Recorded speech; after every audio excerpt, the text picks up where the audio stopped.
Once upon a time, there were two friends. They lived in a village at the foot of a mountain. If I had that stone, I would wish for it to become a huge diamond.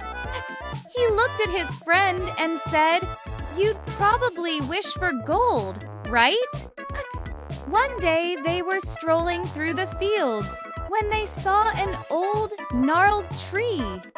Hanging from one of its branches was a stone that shimmered with all the colors of the rainbow. "Wow!" exclaimed the first friend. "Me? I'd wish for a magic goose that lays golden eggs every day," replied the second friend. They both started to make plans about how they would get the stone, when suddenly a wise old man appeared before them.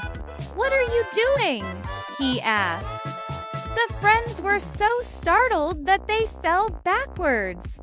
"True magic," he said, "lies not in a stone or a wish, but in your belief and your effort."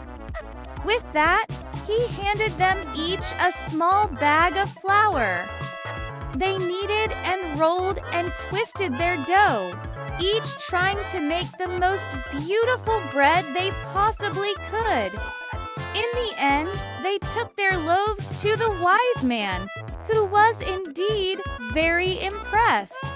"Take this back to the village and make the most beautiful bread you can. You have kindness and generosity and a good sense of humor." He pulled the bags of flour they had brought back and emptied them into the river.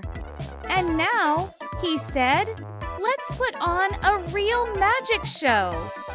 Bring it back to me and I will give you the stone." We weren't doing anything," stammered the first friend. But the wise man knew they were lying.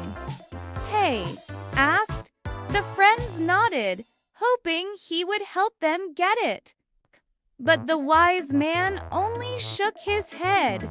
"That stone is guarded by magic.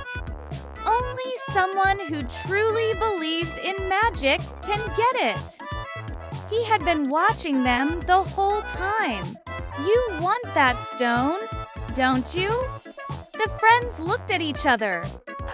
Neither of them believed in magic. Not really. This wasn't what they had expected, but they had always loved baking together. Maybe this was a kind of magic already. They had only wished for the stone because they thought it might be fun to have. Magic show. What magic show? It turned out that the wise man was famous for performing the most spectacular magic tricks. And since he had given the villagers flour and told them to make the most beautiful bread they could, they were now waiting for him to turn their loaves into gold. But now that a real live wizard was standing in front of them, they weren't so sure. The wise man saw their doubt and sighed. The friends looked at each other again. When they returned to the village, they found all the people gathered in the square. "What are you doing here?" they asked. "We're waiting for the magic show," someone called out. The friends were confused. The friends didn't want to disappoint the villagers, so they got to work. "You may not have magic, my friends," he said, "but you do have something even better."